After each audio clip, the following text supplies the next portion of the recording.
Oh, get up, Wolf. I can feel my lips sweating from the inside. It was horrible. This is a terrible idea. 10 hot wings, 10 hot questions. Reach the end for the ultimate prize. Fail and face the ultimate shame. This is Hotheads. Hey guys, you're watching the very first edition of Hotheads, the show featuring some of the creative industry's hottest talent and some even spicier wings. I'm Vix, and this is Ross, and we're Google Australia's creative agency team. We're joined today by Emad Tahtouh. You might know Emad from his role as Director of Applied Technology at Finch, but also you were the 2016 Chairman of the Innovation Jury at Cannes. Emad, welcome to the show. Thank you. How are you with spicy food? I'm generally okay. I can't say I've ever had such an interesting escalation in spicy food before, so this is the most terrified I've ever been in my life. Before we kick off, we've got to give a quick shout out to Sean Evans and all the guys at First We Feast. This is actually a show that we're replicating that they run called Hot Ones, so big shout out to those guys. So, first up.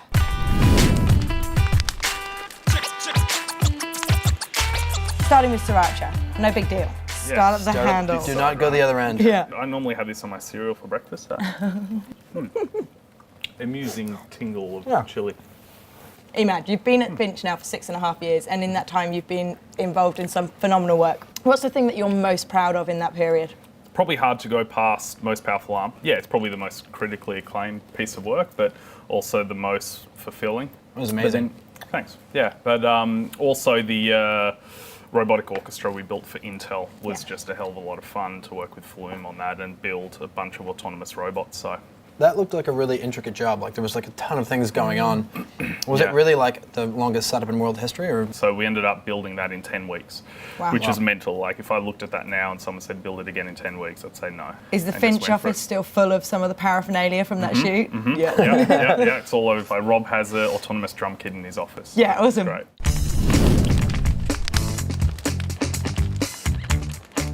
Second sauce. This is Tabasco. This is straight up vinegar tang. Yeah. Shouldn't be, ain't no thing like a chicken wing. Notes of garlic and Pepper.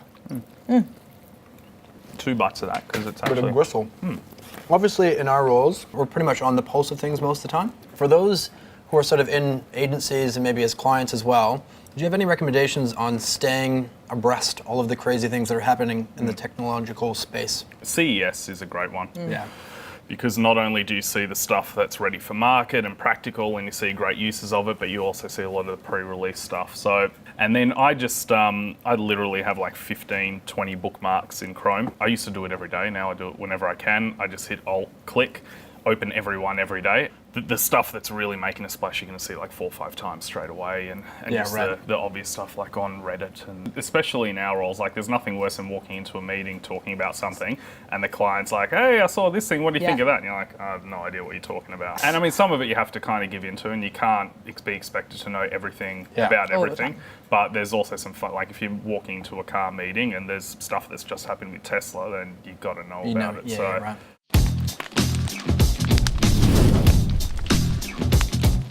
This is, again, pretty staple Mexican table hot sauce, right? Yeah, they put this on the wings at the Norfolk, which is kind of If I was a young creative director in market and I'd been approved by my boss to go to either South by Southwest or Cannes for not only networking opportunities but also career development, which of those would you recommend and why?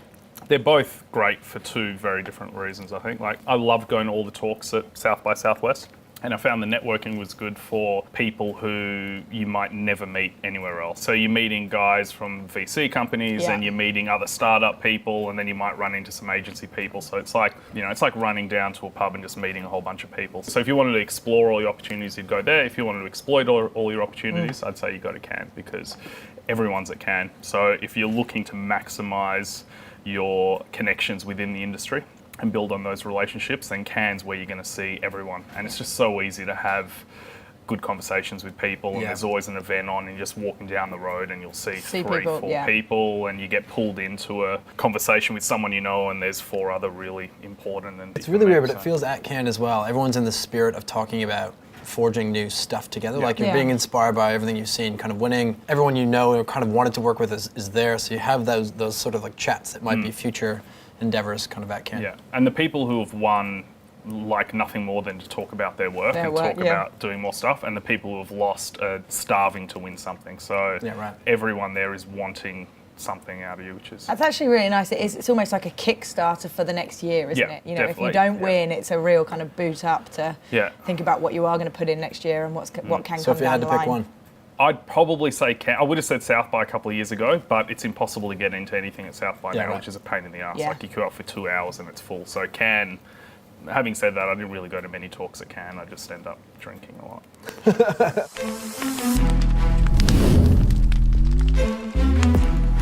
This is from the Melbourne Hot Sauce Company. It's smoked jalapeno. Jalapeno, not that hot, but you know, it's definitely starting to warm up a bit. You see, I like this. I think it's tasty. I'm gonna go second bite. Yeah. It's got a it's got a nice tang to it. One of the reasons we had you on is because obviously we think Finch is an amazing company. It's pretty amazing to see how you guys have branched into sort of the engineering space, I guess, and the the work that you're doing there, and having branched off and kind of now tackling the traditional sort of TV production stuff, but also producing this amazing tech stuff. Do you think there's learnings for the creative industry sort of as a whole, and kind of where are you on that journey, these sort of two things at Finch? Yeah, I mean, our mantra has always been collaboration, really, as much as humanly possible. And the reason why we have branched out to so many different ventures in so many different directions is because we love to do everything in-house as well. Like, we want to stay abreast of everything, and we want to keep everything internal as much as possible to build on those learnings and relationships and moving forward. Retain the knowledge, right? Yeah, so I think... it's fine to be a specialist in any one direction, but I think in the industry we're in, where we could be doing a TVC for Coca-Cola, or we could be doing an experiential thing for them, or we could be doing animation for them, or VR, or some sort of robotic build. You really have to be working with so many different people, and I think our company has been built on that, and bringing all those people in-house and building more of a generalist company as much as possible that has as much interaction and collaboration with as many different departments as possible.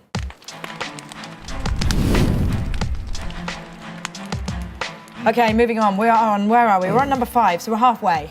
So this is El Yucateco. It's the habanero version, so it's very green, as you can see. Very green. Looks like the Incredible Hulk. What advice have you got for creatives that are producing a case study? What's your kind of one thing to really help that case study stand out? And what are the absolute no-goes? I think it's a bit different. Innovation's a little bit different to all the others, especially at Cannes, because you actually have to get up there and present your work. Yeah, it's a live presentation, right? Yeah, so it's a live presentation. So any faults in your case study, whether glazed over or deliberately inserted and being factually incorrect, are going to get found out pretty quickly.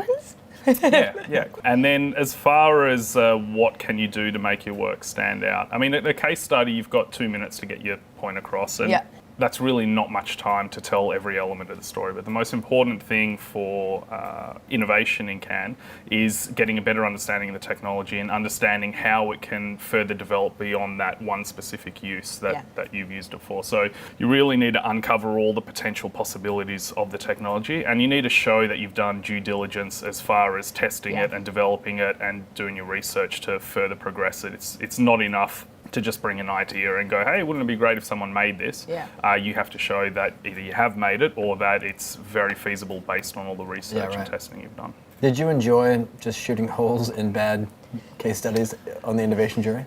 I'd enjoy it a lot more if I didn't have to then work with a lot of the people afterwards.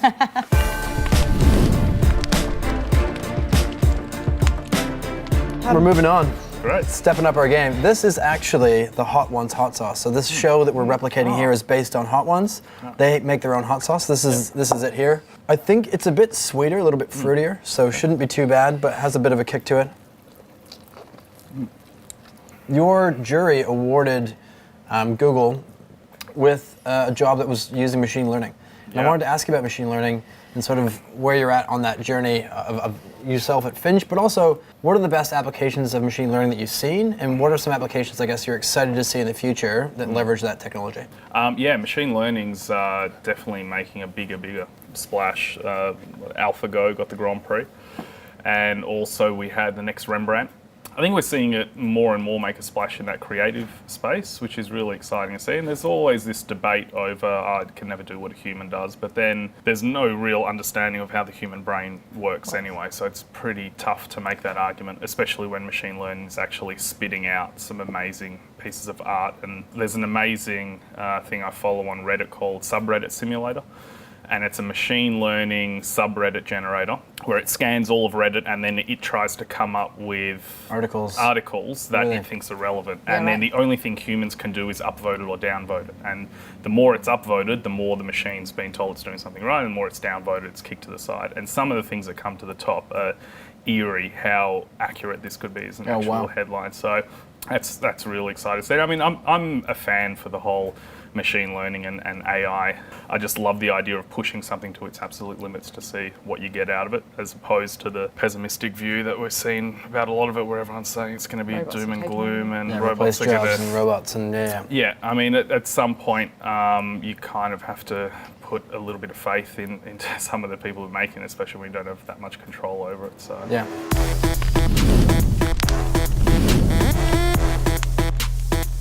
This is Demons. You had this? yeah. Yeah, Australian I think hot so. sauce. Is it Yeah, right. Tasmanian? Yeah, right. Okay, so they do two. This is the hotter of the 2 Big favorite, but it is spicy. When people search for you on Google, Emad. Oh, okay. Now we get into the spicy. Yep. No, Applied technology isn't the only thing that comes up. no, really. What else comes up? What else might we find if we were to Google you, Emad, I played poker. on a professional level? So I travelled around and played in all the European Poker Tour and World Poker Tour and World Series of Poker tournaments. But I found it was great fun at the start, and did it as a career for 6 years. It started as a hobby and a passion. And they say the worst thing that you can do to your hobby is turn it into your job. Yeah, because right. Yeah. And that just kills it. So it goes from being a fun sort Yeah. of once a week thing to 60 hours grinding away.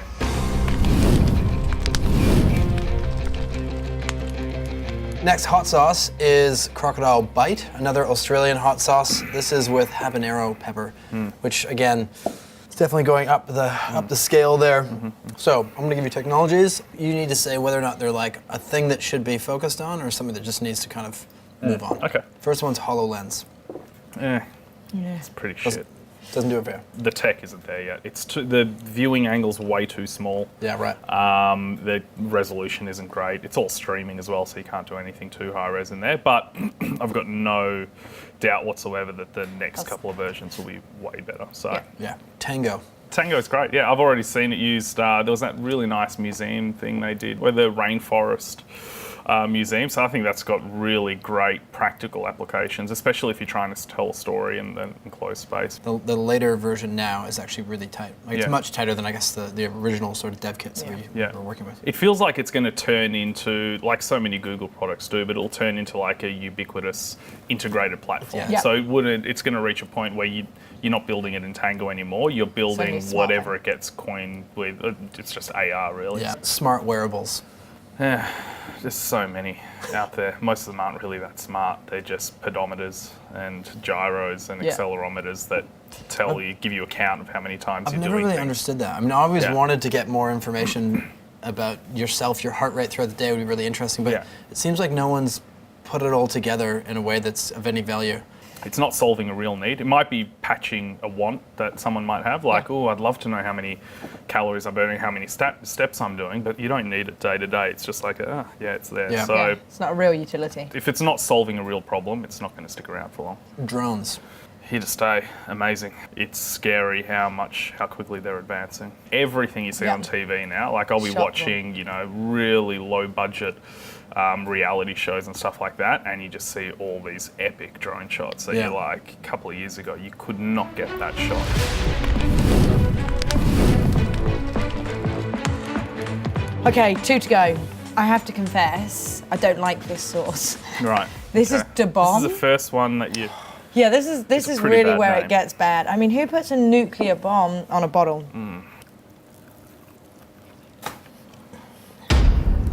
Oh, Oh, why would anyone eat that voluntarily? It tastes so bad. There's nothing enjoyable about it. It tastes like Zero metallic. redeeming qualities. have you Ever played credit card roulette? I have played credit card roulette. Got to a restaurant and was convinced not to order the meal I wanted. So I really didn't enjoy it. And then everyone decided to do credit card roulette, so the bill was going to be about $2,000. And I said, okay, let's do it. And I lost. And the guy I was with felt sorry for me. He said, okay, I'll give you one chance to break even. We'll flip a coin, and if you win, I'll pay the bill. If you lose, you got to pay me and pay the bill. And I lost. So it was the worst $4,000 meal I've ever had in my life. This comes very close.